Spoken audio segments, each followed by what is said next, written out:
ప్రార్థన. ప్రేమగల తండ్రి, దయగల దేవ, పరిశుద్ధుడ, మహోన్నతుడ తండ్రి, గడిచిన కాలం అంతా కూడా మీ కృపలో నడిపించారు. మీ యొక్క రెక్కల చాటున భద్రపరిచారు.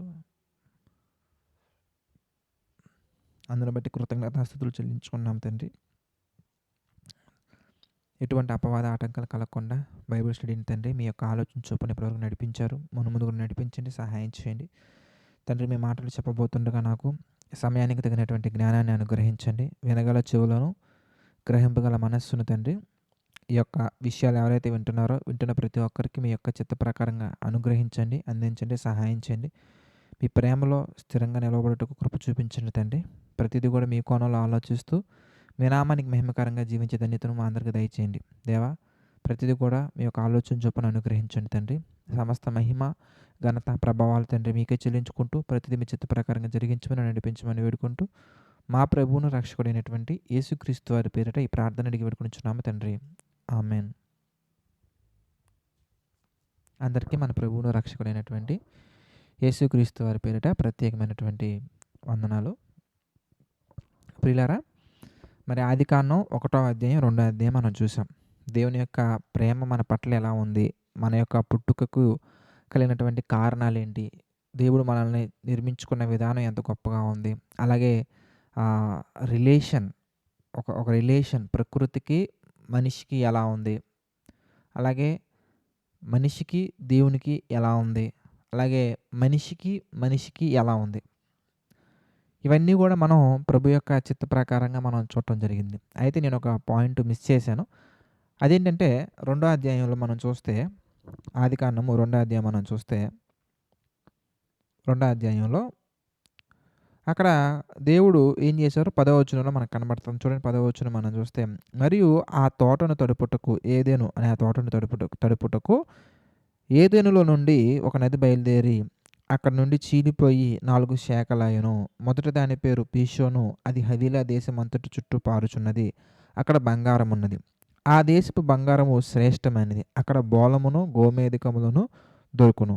2వ నది పేరు గీహోను, అది కూషు దేశమంతటి చుట్టూ పారుచున్నది. 3వ నది పేరు హిద్దకేలు, అది అష్షూరు తూర్పు వైపున పారుచున్నది. 4వ నది Euphrates.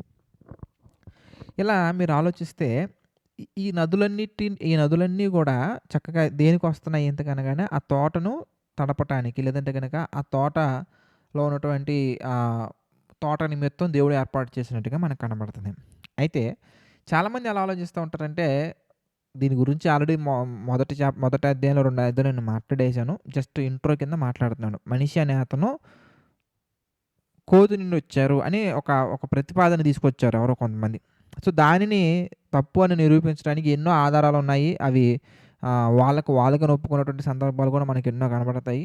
What ever it is. కానీ మనిషి కోతి నుండి రాలేదు, దేవుడి నుండి వచ్చారు అంటానికి ఎన్నో ఆధారాలు మనం 1వ అధ్యాయంలో 2వ అధ్యాయంలో మనం చూసాం. అయితే ఇంకా మనిషి దేవుడి నుంచి వచ్చారు అనేది మాత్రమే కాకుండా, దేవుడి నుండి వచ్చినటువంటి మొట్టమొదటి మనిషి ఎక్కడున్నారు ఇంతకీ, అంటే భూమి మీద ఏ ప్రాంతంలో మనిషి రావటం జరిగింది అంటే, నేలమంటుతో నరుని నిర్మించమని నాసికారంధ్రములో జీవవాయుని వదుకున్న రెండు జీవాత్మ ఆయన మనం చదువుకున్నాం కదా.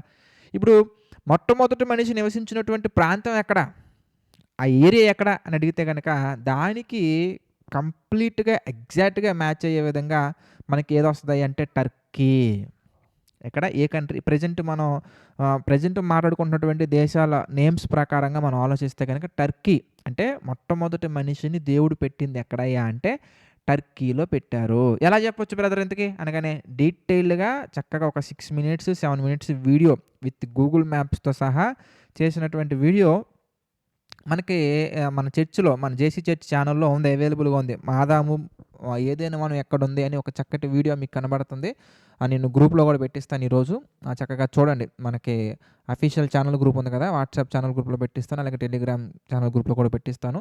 మీరు చూడండి ఒకసారి. ఎందుకంటే చాలా చక్కగా, చాలా డీటెయిల్గా ఏ విధంగా మనం టర్కీ అని చెప్పొచ్చు, ఏ విధంగా మనం ఎగ్జాక్ట్గా మనం నిరూపించవచ్చు అంటే, మొట్టమొదటగా వచ్చినటువంటి మనిషి, దేవుడి ద్వారా నిర్మించబడినటువంటి, దేవుని యొక్క చిత్త ప్రకారంగా వచ్చినటువంటి మనిషి ఎక్కడ పుట్టారయ్యా ఎక్కడున్నారయ్యా అంటే దేవుడు ఎక్కడ పెట్టారయ్యా దేవుడు అనగానే మనకి చాలా చక్కగా మన ఛానల్లో ఒక వీడియో ఉంది. టర్కీ అనేది విత్ గూగుల్ మ్యాప్స్ చాలా చక్కగా మనం వివరించినటువంటి వీడియో మీకు అక్కడ కనబడుతుంది. మీరు చక్కగా చూడండి. దాని ద్వారా మీరు చాలా విషయాలు నేర్చుకుంటారు. ఇక మూడో అధ్యాయానికి వద్దాం. మూడో అధ్యాయానికి వచ్చినట్లయితే కనుక 1వ వచనం మనం చూద్దాం. దేవుడైన యెహోవా చేసిన సమస్త భూజంతువులలో సర్పము యుక్తిగలదై ఉండెను. అది ఆ స్త్రీతో, ఇది నిజమా? ఈ తోట చెట్లలో దేని ఫలములైనను మీరు తినకూడదని దేవుడు చెప్పెనా అని అడిగాను. ఇక్కడ చాలా అంటే చాలా ప్రాముఖ్యమైనటువంటి విషయాలను మనం చూడాలి. చాలా అంటే చాలా ప్రాముఖ్యమైన విషయం మనం నేర్చుకోవాలి. అవేంటి ఇంతకీ? ఎలా నేర్చుకోవాలి బ్రదర్ అని అడిగితే, చాలామందిలో ఉన్నటువంటి ఒక అపోహ ఏంటంటే, దెయ్యం అనగానే ఒక పిక్చర్ లేదంటే గనక ఒక వ్యూ తీసుకొచ్చేసారు. ఎలా ఉంటది దెయ్యం అనగానే? తెల్ల చీర కట్టుకుంటది, మల్లెపూలు పెట్టుకుంటది, గల్ గల్ గల్ గల్ గజ్జల సౌండ్ వస్తూ ఉంటాయి, కాళ్ళు వెనక్కి తిరిగి ఉంటాయి, చింత చెట్టు మీద ఉంటుంది, లేదంటే కనుక ఊరి చివర మర్రి చెట్టు కింద ఉంటుంది, లేదంటే పాతబడిన బంగ్లాలో ఉంటుంది, లేదంటే కనుక సమాధుల్లో ఉంటుంది. ఇలా కొన్ని క్రియేట్ చేసేసారు. క్రియేట్ చేసి ఏం చేస్తారు ఇంతకీ వాటి ద్వారా అనగానే, ఇగో దెయ్యం నన్ను భయపెట్టింది, దెయ్యం వాళ్ళని భయపెట్టింది, దెయ్యం వీళ్ళని భయపెట్టింది. ఎక్కడ భయపెట్టింది? అదిగో ఆ రోజు మీరు నడుచుకుంటూ వెళ్తున్నప్పుడు ఆ దారిలో అలాగ వచ్చింది, ఇలాగ వచ్చింది. కానీ మీరు గమనించాల్సినటువంటి ఒక విషయం ఏంటంటే, అపవాది ఎప్పుడూ కూడా అర్ధరాత్రి 12 గంటలకు వచ్చి మనుషులు భయపడతాడని మాత్రం మీరు భావించకండి. అలాంటివి చేయడు ఇప్పుడాడు. వాడి విధానం అది కాదు ఫస్ట్. కొంతమంది ఎలా చెప్తారో తెలుసా? కొంతమంది ఎలా చెప్తారంటే, ఇదిగో ఏదో చేసేసింది అంటే ఏంటి ఇంతకీ? చేతబళ్ళు, లేదంటే కనుక వాటి పేర్లు ఏంటి ఇంతకీ? బాణామతి, లేదంటే కనుక చిల్లంగి, ఇలా కొన్ని పేర్లు ఉంటాయి. అవి వాటిల్లో దెయ్యం ఉంటుంది అంటే వాటి ద్వారా దెయ్యం వస్తున్నాడు అని చెప్పేసి కూడా కొన్ని అపోహలు ఉన్నాయి. మీరు ఆలోచించండి, బైబిల్లో ఎక్కడా కూడా అపవాది అలాంటివి చేసినట్టుగా మనకు కనిపించరు. అపవాది ఒక మనిషి విషయంలో వాడు కూర్చొని చేతబడి చేస్తే ఏమవుతుంది? వాడికి ఏమొస్తుంది? అపవాదికి ఏమొస్తుందండి మనకి చేతబడి చేస్తే వాడికి? మరి ఎలా వస్తాడు ఇంతకీ? ఏ విధంగా వస్తాడు? ఎందుకనగానే అపవాది వచ్చే విధానం చాలా ప్లెజెంట్‌గా ఉంటుందండి.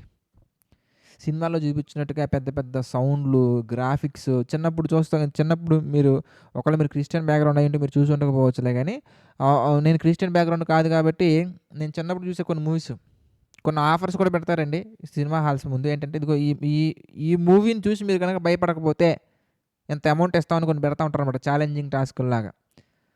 అలాగా ఎన్నో భయపెట్టే సందర్భాలు, సన్నివేశాలు చూపించి అపవాది ఇటు నుంచి వస్తాడు, అటు నుంచి వస్తాడు, కింద నుంచి వస్తాడు, పైనుంచి వస్తాడు, లేదంటే గాజు సీసాలో పెట్టొచ్చు, లేదంటే కనుక ఇలా రకరకాలుగా ఎన్నో ఉన్నాయి. కానీ వాడు మన దగ్గరికి అంత భయంకరంగా రాడు. వచ్చినా నిన్ను చంపేద్దాం అనుకుంటున్నా, నిన్ను పొడిచేద్దాం అనుకుంటున్నా అని అలాంటివి ఎప్పుడు మాట్లాడడం. అసలు వాడి విధానం ఎలా ఉంటుందయ్యా అంటే, క్లియర్‌గా మీకు చెప్పాలంటే గనక, స్పష్టంగా మీకు చెప్పాలంటే గనక, అపవాది నీ దగ్గర నీతో నీ పక్కనే ఉన్నాడనే విషయం నీకు కూడా తెలియకుండా వాడు చాలా చక్కగా నీతో ఉంటాడు. వాడు చక్కగా నీ దగ్గరకు వస్తాడు, నీతో ఉంటాడు, నిన్ను ఒక కీలుబొమ్మలా ఆడుకుంటాడు. కీలుబొమ్మలా ఆడుకోవడం అంటే మళ్ళీ జుట్టు అంతా విరుబూసుకుని ఇలా చేసుకొని అలాగేం అనడు. అలాగేమనడు. కావాలంటే మీకు బాగా స్పష్టంగా చెప్పాలంటే కనుక మత్తయి సువార్తలో ఒక సందర్భాన్ని మనం చూద్దాం. మత్తయి సువార్తలో ఒక సందర్భాన్ని మనం చూస్తే, యేసుప్రభువు వారి దగ్గర ఒక సందర్భం మనకు జరుగుద్ది. మీరు చూడండి మత్తయి సువార్త 16వ అధ్యాయం మనం చూద్దాం. మత్తయి సువార్త 16వ అధ్యాయం మనం చూస్తే, మత్తయి సువార్త 16వ అధ్యాయం మనం చూస్తే 21వ వచనం నుంచి మనం చూద్దాం. అప్పటి నుండి తాను యెరూషలేమునకు వెళ్ళి పెద్దల చేతను, ప్రధాన యాజకుల చేతను, శాస్త్రుల చేతను అనేక హింసలు పొంది చంపబడి 3వ దినమున లేచుట అగత్యమని యేసు తన శిష్యులకు తెలియచేయ మొదలుపెట్టగా, పేతురు ఆయన చెయ్యి పట్టుకొని, ప్రభువా అది నీకు దూరమగును గాక, అది నీకెన్నడూను కలుగదని ఆయనను గద్దింపసాగెను. అయితే ఆయన పేతురు వైపు తిరిగి ఏమంటున్నారండి? ఏమంటున్నారు? సాతానా నా వెనకకి పొమ్ము, నీవు నాకు అభ్యంతర కారణమై ఉన్నావు. ఏం పేతురు అక్కడ డ్యాన్స్ ఏం వేయలేదే, క్యాబరీ డ్యాన్స్ లాగా ఏమి? పేతురు గారు ఇలాగ జుట్టు ఇలా విరబోసేసుకొని ఎవరిని కొట్టలేదే. మీరు బాగా గమనిస్తే సాతాను పట్టిందన్న విషయం పేతురుకు కూడా తెలియదండి. అక్కడ పేతురు గారికి కూడా తెలియదండి ఆ విషయం. పేతురు గారు కూడా ఆ విషయం యేసుప్రభువు వారు చెప్పారు అర్థం కాల. యేసుప్రభువు సాతానా వెనక్కి పో అన్నారంటే ఆయన రీజన్ ఏంటి? సాతాను పట్టడం అంటే ఏంటి? ఎక్స్ప్లెనేషన్ ఇస్తున్నారు అక్కడ. దెయ్యం పట్టడం అంటే ఏంటి? ఎందుకంటే నీవు నాకు అభ్యంతర కారణమై ఉన్నావని చెప్పి. దెయ్యం పట్టడం అంటే ఏంటి? ఎందుకే నీవు మనుషుల సంగతులనే తలంచుచున్నావు కానీ దేవుని సంగతులను తలంపక ఉన్నావని పేతురుతో చెప్పిన అదండి దెయ్యం పట్టడం అంటే. ఎప్పుడైతే మనం మనుషుల కోణంలో ఆలోచిస్తామో, మనుషుల కోణంలో మాత్రమే ఆలోచించి ఆగిపోతామో, దేవునికి సంబంధించినటువంటి తలంపులను ఎప్పుడైతే ఆలోచించకుండా ఉంటామో అప్పుడు మనకి దెయ్యం పట్టినట్టు. మీరు బాగా గుర్తుంచుకోలేదు. తిండి విషయంలో అయినా కానీ, నిద్రపోయే విషయంలో అయినా కానీ, జాబ్ విషయంలో అయినా కానీ, చదువు విషయంలో అయినా కానీ, ప్రమోషన్ విషయంలో అయినా కానీ, ఏ పనిలోనైనా కానివ్వండి, దేంట్లోనైనా కానివ్వండి, మనం గనక దేవుడి గురించి ఆలోచించకుండా, దేవుడిని మన మనసులో పెట్టుకోకుండా, కేవలం నీ గురించో, మీ అమ్మ గురించో, మీ నాన్న గురించో, వైఫ్ గురించో, పిల్లల గురించో, లేదంటే కనుక నీ గురించి కేవలం నీకు సంబంధించినటువంటి వాటి గురించి మాత్రమే ఎప్పుడైతే నువ్వు ఆలోచిస్తావో అక్కడ నీకు దెయ్యం పట్టింది. అందులో సమస్య లేదు. ఎప్పుడైతే దేవుని సంగతులను, దేవునికి సంబంధించినటువంటి విషయాలను మనం ఆలోచించడం మర్చిపోతామో, ఆలోచించడం వదిలేసామో అక్కడ మనకు దెయ్యం పట్టేసిందండి. అది ఏ విషయంలోనైనా కానివ్వండి. ఎందుకు తింటున్నావురా ఇంతకీ? ఎందుకు తింటున్నావు ఇంతకీ? అంటే కొంతమంది తింటారండి. ఎందుకు తింటారు? తిండిపోతులు తింటూ ఉంటారు. దేనికి తింటారు? ఎందుకు తింటారయ్యా అంటే పొట్ట తగ్గడానికి. ఇంకొంతమంది తింటారండి. దేనికి తింటారు ఇంతకీ? కొవ్వు పట్టడానికి. ఇంకొంతమంది తింటారండి. ఎందుకు తింటారండి? ఎందుకు? 6 ప్యాక్ కోసం. ఇంకొంతమంది తింటారండి. ఎందుకు తింటారు ఇంతకీ? దేనికి తింటున్నాం మనం ఇంతకీ? రీజన్ ఏంటి ఇంతకీ? అవి నువ్వు తినడం వల్ల దేవునికి ఏమైనా ఉపయోగం ఉందా లేదా? అదేంటి బ్రదర్ తినడం వల్ల దేవుడికి కూడా ఉపయోగం ఉంటుందా? ఉండాలి కదా మరి. ఉండాలి కదా మరి. ఎవరో ఒక అమ్మాయిని పడేయటం కోసం నువ్వు తింటున్నావా? లేదా ఎవరో ఒక అబ్బాయి కోసం నువ్వు చక్కగా మొహానికి మందారం ఆకులు, ఆకులు, ఈ ఆకులు రోడ్డు మీద ఉన్నటువంటి అన్నీ రాస్తామండి. నీ శరీరం యొక్క అందాన్ని ఎక్స్ప్రెస్ చేసుకోవడం కోసం చేస్తున్నావా? లేదంటే కనుక దేని నిమిత్తం చేస్తున్నావు? నువ్వు చేసే ప్రతి యాక్టివిటీలో దేవుడు ఉన్నారా ఇంతకీ? దేవుడు రిఫ్లెక్ట్ అవుతున్నారా ఇంతకీ? ఇప్పుడు మనం భోజనం చేసిన తర్వాత తిన్నటువంటి ఆ భోజనం కూడా దేవుని నిమిత్తం అరగాలండి. దేవుని నిమిత్తం కరగాలి, దేవుని నిమిత్తం అరగాలి. అందుకని అంటారు సజీవ యాగముగా మీ శరీరములను ఆయనకు సమర్పించుకొనుడి. సజీవ యాగంగా మీ శరీరాలను దేవుడికి అప్పగించాలి మనం. కనుక ఎప్పుడైతే దెయ్యం పట్టడం అంటే ఏదో కాదండి. ఎక్కడ యేసుక్రీస్తు వారు మనకి చక్కగా స్పష్టంగా తెలియజేస్తున్నారు. దెయ్యం పట్టడం అంటే ఏంటంటే ఎప్పుడైతే దేవుడు పని చేసే సమయం నీ దగ్గరకు వచ్చినప్పుడు దేవునిలో బలపడేది, దేవునిలో ఆనందపడేది, దేవుని యొక్క నామానికి మహిమకరంగా జరిగేది ఎప్పుడైతే నీ దగ్గరకు వచ్చిందో ఆ టైంలో నువ్వు నీ సొంత కార్యాలను నువ్వు ఎక్స్ప్రెస్ చేసుకుంటున్నావో అక్కడ దెయ్యం పట్టినట్టే. చూడండి, పేతురు గారికి యేసుప్రభువారు అంటే చాలా ఇష్టం ఏర్పడిపోయింది. ఎంత ఇష్టం ఏర్పడిపోయింది అయ్యా అంటే ఇక యేసుప్రభువారు పేతురు గారి దగ్గరే ఉండాలి, ఇంకెక్కడ ఉండకూడదు అనమాట. అది బాగానే ఉంది కదా బ్రదర్. అందులో ఏముంది బ్రదర్? అందులోనే ఉంది. యేసుప్రభువారు పేతురు గారి దగ్గరే ఉంటే ప్రపంచానికి రక్షణ ఎలా వచ్చింది? ప్రపంచం అంతా ఎలా రక్షింపబడుతుంది? యేసుక్రీస్తు భూమికి వచ్చిన పర్పస్ ఏంటి? పేతురు గారి దగ్గర కూర్చోడానికా? లేదంటే పేతురు గారి యొక్క దృష్టిలో మంచి పేరు సంపాదించుకోవడం కోసమా? దేనికి వచ్చారు? చూడు పేతురు గారు ఏమంటారు? ప్రభువా అది నీకు దూరం అగును కాక. చూసాను చక్క మాట్లాడుతున్నారు. అది నీకెన్నడూ కలగదు కాక. ఎప్పుడైతే మనం దేవుని కాకుండా వేరే వాటికి ప్రయారిటీ ఇచ్చామో ప్రియులారా, దేవుని కార్యక్రమాలు కాకుండా వేరేటికి ప్రయారిటీ ఇచ్చామో మనకి తెలియకుండా వాడు మనల్ని పట్టుకుంటున్నాడు. కాబట్టి మనం గుర్తించలేమండి. ఎప్పటి వరకు అయ్యా అంటే వాక్యాన్ని మన హృదయంలో పెట్టుకోనంత వరకు మనకు అర్థం కాదు. గుడ్డెద్దెళ్ళి చేలో పడ్డట్టే. ఎప్పటి వరకు? వాక్యం మన హృదయంలో లేనంత వరకు. మనం వాక్యాన్ని బాగా విన్నా, ఎన్నో సబ్జెక్ట్స్ మనం విన్నా, వాక్యానుసారంగా ఎంతో విషయాలు, లోతైన విషయాలు తెలుసుకున్నా, వాటిని మన జీవితంలో అన్వయించకపోతే మనం గుర్తించలేము. ఇక్కడ కూడా మీరు ఆలోచిస్తానండి, మొట్టమొదటి జంట, భూమి మీదకి వచ్చినటువంటి మొట్టమొదటి జంట అండి, వాళ్ళ దగ్గర కూడా అపవాది వచ్చిన విధానం మీరు చూస్తే అని భయపెట్టుకుంటూ రాలా, లేదంటే కనుక అని రాలా, లేదంటే బ్యాక్గ్రౌండ్ మ్యూజిక్లు ఏమి లేవు, ఎలాంటి ఎలాంటి ఎలాంటి అవతారంతోటి, ఎలాంటి ఆలోచనలతోటి వచ్చారయ్యా అంటే అక్కడ ఏమీ లేదండి. ఏమీ లేదండి. అసలు ఎంత ప్లెజెంట్‌గా వాతావరణం ఉందయ్యా అంటే చూడండి ఎంత ప్లెజెంట్‌గా ఉందో ఆదికాండం 3వ అధ్యాయం మనం చూస్తే. ఎంత ప్లెజెంట్‌గా ఉంది ఆదికాండము 3వ అధ్యాయం మనం చూస్తే, ఒకటో వచనం మనం చూద్దామండి. రెండో వచనం ఒకటో వచనం. ఒకటో వచనం మనం చూస్తే ఏమనుందంటే అక్కడ, దేవుడైన యెహోవా చేసిన సమస్త భూజంతువులలో సర్పము యుక్తిగలదై ఉండెను. అది స్త్రీతో ఏమని మాట్లాడుతుందండి? ఇది నిజమా? ఈ తోట చెట్లలో దేని ఫలములనైనను తినకూడదని దేవుడు చెప్పినా అని అడిగాను. ఏమండి? అసలు ఎంత ట్రిక్కీగా వాడు మోసం చేస్తున్నాడు మీరు చూడండి సాతాను. ఎంత ట్రిక్కీగా వాడు మోసం చేస్తున్నాడంటే ఇది నిజమా? ప్రియులారా మీకు ఒక విషయం చెప్తా, బాగా గుర్తుంచుకోండి. మీకు ఒక విషయం చెప్తా. ఇక్కడ అంటే ఈ పర్టికులర్ సిచ్యువేషన్‌లో అపవాది 2 బాణాలను వేసాడండి. లేదంటే కనుక 2 విత్తనాలను విత్తాడు. 2 విత్తనాలు. 2 ఎంత విషపూరితమైనటువంటి అంటే మనిషి కూడా గ్రహించలేనంత విషంతో కూడినటువంటి విత్తనాలను ఎలా నాటాడో మీరు చూడండి. ఎలాంటి అగ్ని బాణాలు సంధించి వదిలాడయ్యా అంటే, ఎలాంటి అగ్ని బాణాలు సంధించి వదిలాడంటే ఇది నిజమా? చూసారా? ఇది నిజమా? దేవుడు దేని ఫలములనైనను ఏంటండి ఈ తోట చెట్లలో దేని ఫలములనైనను మీరు తినకూడదని చెప్పారా? చెప్పారు కదా. మళ్ళీ అందులో క్వశ్చన్ ఏంటి ఎందుకనగానే అసలు మీరు ఆలోచించండి. దేవుడు అసలు ఎందుకు అలా చెప్తారు? దేవుడు చెప్తారా? ఇక్కడ ఎలా ఉంటుందంటేనండి, దేవుడు చెప్పిన మీరు బాగా గుర్తుంచుకోవాలి. ఒక ఎవడైనా కానీ పాపం చేసేటప్పుడు పాపాన్ని ఒక 10 మందిలో నింపాలన్నా లేదా వాడు పాపిగా మారిపోవాలన్నా మీరు బాగా ఆలోచించాలండి. పాపాన్ని చెయ్యాలన్నా, వాడు 10 మందితో పాపం చేయాలన్నా, వాడు 10 మందిని పాపంలో నింపాలన్నా ప్రతి ఒక్కడి దగ్గర ఒక థియరీ ఉంటుందండి. ఒక థియరీ ఉంటుంది. ఆ థియరీ ఎలా ఉంటుందంటే అది నిజమేనా? నిజంగా దేవుడు అలాగే చెప్పారా? ఇలాగే మొదలవుద్దండి. అసలు దేవుడు అలా చెప్తారా? చూడండి అక్కడ పాజిటివ్గానే మాట్లాడుతున్నాడు సాతాను. ఎంత చక్కగా మాట్లాడుతున్నాడంటే దేవుడు అలా చెప్పాడా? అలా ఎందుకు చెప్తాడు దేవుడు ఇంతకీ? ఇంకొంచెం అవకాశం ఉంటే ఆ టైంలో కనుక యెషయా గ్రంథం రాసేసి ఉంటే అపవాది కూడా ఆ రెఫరెన్స్ కూడా తీసుకున్నాడు. ఏమని? నా తలంపులు వేరు, మీ తలంపులు వేరు అని దేవుడే కదా చెప్తున్నారు. దేవుడి తలంపులు వేరు, నువ్వు ఎందుకు అలా అనుకుంటున్నావు? దేవుడి ఉద్దేశం వేరు, ఎందుకు అలా అనుకుంటున్నావు? ఏమండి?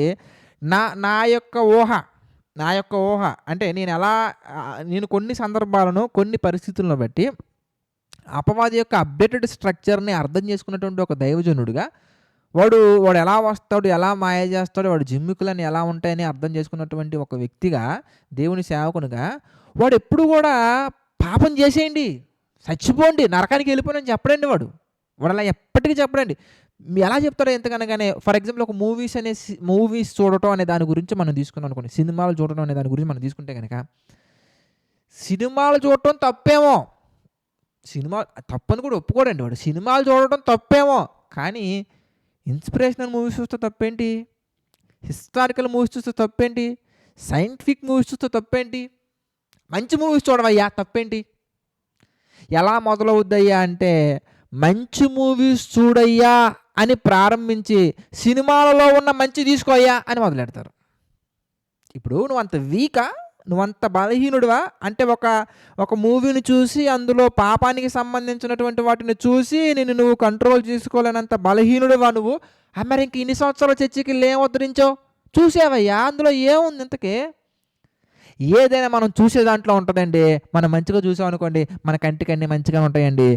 మనం చూసే దాంట్లో ఉంటుంది. ఇక నీకు మెచ్యూర్ మైండ్ సెట్ రాదా? నువ్వు ఇంకా గొప్పగా వర్ధిల్లలేవా? నువ్వు ఇంకా గొప్పగా ఎదగలేవా? ఇక నువ్వు ఇంకా బలహీనుడిగానే ఉంటావా? చూడండి ఎలా మొదలు పెడతాడయ్యా అంటే మంచి తీసుకుందాం మనం. అందులో కొన్ని సైంటిఫిక్ ఫ్యాక్ట్స్ తీసుకుందాం, అందులో కొన్ని హిస్టారికల్ ఫ్యాక్ట్స్ తీసుకుందాం, అందులో కొన్ని ఇది తీసుకుందాం. ఇగో ఈ మూవీలో కొన్ని బిట్స్ బాగోవు కానీ బట్ ఓవరాల్గా ఇట్స్ ఏ మోరల్ మూవీ. ఈ మూవీ ఫ్యామిలీ ఓరియంటెడ్ మూవీ. చూడండి సైంటిఫిక్ దగ్గర నుంచి ఎక్కడికి వచ్చిందయ్యా అంటే మోరల్ మూవీస్ దగ్గరికి వచ్చింది. సైంటిఫిక్ దగ్గర నుంచి, హిస్టారికల్ దగ్గర నుంచి ఎక్కడికి వచ్చిందయ్యా అంటే మోరల్ మూవీస్ దగ్గరికి వచ్చి, మోరల్ మూవీస్ దగ్గర నుంచి ఎక్కడికి వచ్చిందయ్యా అంటే ఫ్యామిలీ మూవీస్ దగ్గరికి వచ్చి, ఫ్యామిలీ మూవీస్ దగ్గర నుంచి ఎక్కడికి వచ్చిందంటే ఈ తరం యూత్కి పర్ఫెక్ట్గా ఇదిగో సూపర్గా సెట్ అయిపోయే మూవీ. అక్కడి నుంచి ఎక్కడికి వచ్చింది అంటే మనం చూసే కోణంలో ఉంటుంది. ఏదైనా కానీ మంచైనా చెడైనా మనం చేసే దాంట్లో ఉంటుందని తీసుకొచ్చేద్దారండి. చూసారా అలా ఉందో? నా ఊహ, నేను ఎక్స్పెక్ట్ చేయటం ఏంటంటే కనుక ఇక్కడ అపవాది పండు తింటే తప్పు అని చెప్పాడు, కానీ దేవుడు చూస్తే తప్పు అని చెప్పాడా? చూడండి, ఇలా కూడా రావచ్చు. వాడు ఎలాగంటే దేవుడు పండు తింటే తప్పని చెప్పాడు, కానీ చూస్తే తప్పు అని చెప్పాడు. చూడవయ్యా, చూడు, తప్పే ఉంది అందులో, నువ్వేం తినట్లేదే. ఇప్పుడు దేవుడు పండు స్మెల్ చూస్తే తప్పని చెప్పాడా, తింటే తప్పని చెప్పాడా? తింటే కదా. అంటే పాపం అనగానే సర్టెన్ లెవెల్ దగ్గరికి వెళ్ళిన తర్వాత అవుతుంది. అప్పటి వరకు అది పాపమే కాదు. చూడండి ఎలాంటి ఊహలు వస్తాయంటే, ఇప్పుడు పండు తింటే తప్పు, పండు కోస్తే తప్పు కాదు. మీకు అర్థమవుతుందా? పండు తింటే తప్పు, కోస్తే తప్పు కాదయ్యా. అది పండు తింటే తప్పు. అందులో ఒక మొక్క టేస్ట్ చూడు, ఏముంది అందులో టేస్ట్ తప్పెలాగా. నెక్స్ట్, నువ్వు ఏ ఉద్దేశంతో తింటున్నావు? ఇంతకీ నువ్వు ఏ ఉద్దేశంతో తింటున్నావు? దేవుడిచ్చాడు, దేవుడి కోసం తింటున్నా అని ప్రార్థన చేసుకుని తిని అయిపోయింది, అంతే సింపుల్. చూసారా ఎలా ఉందో? దేవుడు ఏం చెప్పారు? ఈ తోట చెట్లలో దేనినైనా నువ్వు తినొచ్చు, కానీ ఇదిగో ఈ వృక్షముకు ఉన్నటువంటి పండు తినొద్దని దేవుడు చెప్పిన తర్వాత, ఇంక దేవుడు చెప్పిన తర్వాత మధ్యలో నీ పెచ్చ ఫిలాసఫీలు ఎవడకు కావాలి? అసలు నీ పనికి మాలిన ఫిలాసఫీలు ఎవడకు కావాలి? ఏమండి? ఇలాంటివే మనకి ఇంకా చాలా కనబడతాయండి. ఇలాంటివి ఎన్నో కనబడతాయి మనకి. ఇప్పుడు నువ్వు ఏ పని చేసినా కానీ దేవునికి మహిమ రావాలి, అవునా కదా? అంటే అపవాది మన హృదయాన్ని, లేదంటే కనుక మన చుట్టూ ఉన్నటువంటి వారి ద్వారా మన హృదయాన్ని ఎలా డిస్టర్బ్ చేస్తాడయ్యా అంటే, ఇప్పుడు మనం ఏం చేసినా దేవుడి కోసం చేయాలండి కదా. ఇప్పుడు నేను ఉద్యోగం చేస్తున్నా, దేవుడి కోసం చేస్తున్నానండి, వేరే దానికోసం కాదు. అవునా? దేవుడి కోసమే కదా మరి నీకు ఉద్యోగం చేసేది, నిజమేనా? నిజంగా దేవుడి కోసం ఉద్యోగం చేస్తున్నావు అయితే ఏది ఒక వారం రోజులు సెలవు పెట్టి సువార్త సభలు ప్రకటిద్దాం వస్తావా? వాళ్ళ ఆఫీస్లో ఒప్పుకోరండి. అది కొత్తగా జాయిన్ అయ్యాం కదా, వాళ్ళు ఒప్పుకోరండి. మా ఇంట్లో ఒప్పుకోరండి, మా ఆవిడ ఒప్పుకోదండి, మా మా మా మా హస్బెండ్ ఒప్పుకోరండి. మా పిల్లల్ని ఎవరు చూసుకుంటారు? ఇందుకే ఎవరు చూసుకుంటారు? చూసారా, నువ్వు దేవుడి కోసం బ్రతుకుతున్నానని చెప్తున్నావు పక్కన, కానీ ఒక దేవుడు పని చేసే అవకాశం వచ్చినప్పుడు మాత్రం చెయ్యం. ఇంకా ఎలా ఉంటాయి అంటేనండి కొంతమంది, అరే నువ్వు దేవుడి గురించి చాలా పనులు చేయొద్దు, కానీ ఎవరు వద్దన్నారు ఇంతకీ? ఫస్ట్ నువ్వు సెటిల్ అవ్వాలి బ్రదర్, నువ్వు సెటిల్ అవ్వాలి సిస్టర్. మొట్టమొదటిగా మీరు సెటిల్ అవ్వండి. సెటిల్ అయిన తర్వాత మీరు ఎన్ని పనులు కూడా 2 పనులు చేసుకోండి దేవుడి కోసం. ఎవరు వద్దన్నారు? ఇప్పుడు ఎవరన్నా కాదన్నారా? మిమ్మల్ని ఎవరన్నా కాదన్నారా? ఇప్పుడు నేను అంటాను, సెటిల్ అవ్వటం కోసం వెళ్తున్నటువంటి ఆ ప్రయత్నంలో దేవుణ్ణి వదిలేసి సెటిల్ అవ్వమని బైబిల్లో ఏడుందండి? ఎందుకు నాకు తెలియక అడుగుతున్నాను. సెటిల్ అవ్వద్దని దేవుడు ఎక్కడా చెప్పలా బైబిల్లో. ఎందుకంటే ఆయన మినిస్టర్ చేసినటువంటి సందర్భాలు మనకు కనబడతా ఉంటాయి, ఆయన గొప్ప అధికారం చేసిన సందర్భాలు మనకు కనబడతా ఉంటాయి, ఆయన ఎన్నో పనులు, ఎన్నో ఉద్యోగాలు, ఎంతో గొప్ప స్థితుల్లో పెట్టేటువంటి సందర్భాలు మనకు కనబడతా ఉంటాయి, ఆయన దగ్గర నుండి ఉద్యోగాలు ఇచ్చిన సందర్భాలు మనకు కనబడతా ఉంటాయి. కానీ దేవుని ద్వారా అత్యధికమైనటువంటి స్థితిలోకి వెళ్ళినటువంటి వాళ్ళు ఎవరైనా కానీ దేవుణ్ణి వదిలేసి వెళ్ళారండి? మీరు చూపించండి ఒక్కళ్ళని. ఇప్పుడు యోసేపు గారు ఉన్నారండి, ఫరో తర్వాత ఫరో కిందలా మనకు కనబడతారండి బైబిల్లో. ఫరో కుడి కాళ్ళు ఎత్తాలన్నా, ఎడం కాళ్ళు ఎత్తాలన్నా, ఫరో ఎటు వెళ్ళాలన్నా కానీ యోసేపు అడుగు జాడలో వెళ్ళాలి. అప్పుడు యోసేపు నీలా బతికాడా? సెటిల్ అవ్వాలి కాబట్టి అన్నీ వదిలేసి ఫరో దగ్గర పెయింట్ వేసుకుంటూ కూర్చున్నాడా? లేదా ఫరో యొక్క కాళ్ళ దగ్గర ఊడుగుని చేసుకుంటూ కూర్చున్నాడా? ఏం చేశాడు యోసేపు గారు? ఏం చేశారు? నీలాగా, నాలాగా, మనలాగా బైబిల్ని వదిలేసి తిరగలా. యోసేపు గారు ఎలా ఉన్నారయ్యా అంటే, పాపము చేసే అవకాశం వచ్చినా దాని ఛాయలకు కూడా వెళ్ళలేదు. దేవుడు పారిపో అన్నారు, ఆ మాట చూపించారు అంతే. ఆ మాట బ్రతుకులో చూపించారు యోసేపు గారు. యవ్వనేచ్ఛల నుండి పారిపో అన్నారు, ఊరుకో పారిపోయాడు అంతే. అదే మనం అయి ఉంటేనా? అదే మనం అయి ఉంటేనే ఏం చేస్తాం? అదే మీరు అయి ఉంటేనే ఏం చేస్తారు ఇంతకీ? మరి ఓనర్ అడిగాడు కాబట్టి ఇక చేసేది ఏముంది ఇంకా? మరి లొంగకపోతే ఉద్యోగం పోద్దన్నా, లొంగకపోతే ఉద్యోగం పోద్ది బ్రదర్. చూసారా ఎలా ఉందో? నీ ఆలోచన విధానం ఎలా ఉంది ఇంతకీ? పాపానికి లొంగిపోయేలా ఉందా? ఎందుకంటే సాతాను ఎప్పుడు కూడా మనల్ని డైరెక్ట్‌గా అటాక్ చేయడు.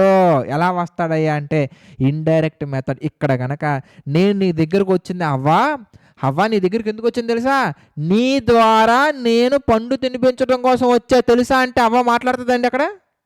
అవ్వగారు మాట్లాడతారా? గెట్టగడరు అంతే. కాబట్టి ఏం చేయాలి ఇంతకీ? అసలు దేవుడు ఎందుకు తినొద్దన్నారో మీకు తెలుసా? అనే విషయాన్ని ఎంత ఎంత సునాయాసంగా, ఎంత సింపుల్‌గా విషయాన్ని ఎక్కిస్తుందో మీరు చూడండి. అపవాదిగాడు ఎంత సింపుల్‌గా ఎక్కిస్తున్నాడయ్యా అంటే, అసలు దేవుని యొక్క ఆలోచన విధానం మీకు తెలుసా? దేవుడు అసలు అలాగే చెప్పారా? అసలు తినొద్దని చెప్పారా దేవుడు ఇంతకీ? చూడండి ఎలా ఉందో. దేవుడు తినొద్దని చెప్పారా? ఇది నిజమా? లేకపోతే నువ్వు సరిగ్గా ఇనుండవు. ఎందుకే నువ్వు అసలు ఇనుండవు నువ్వు. దేవుడు తినొద్దని చెప్పారా?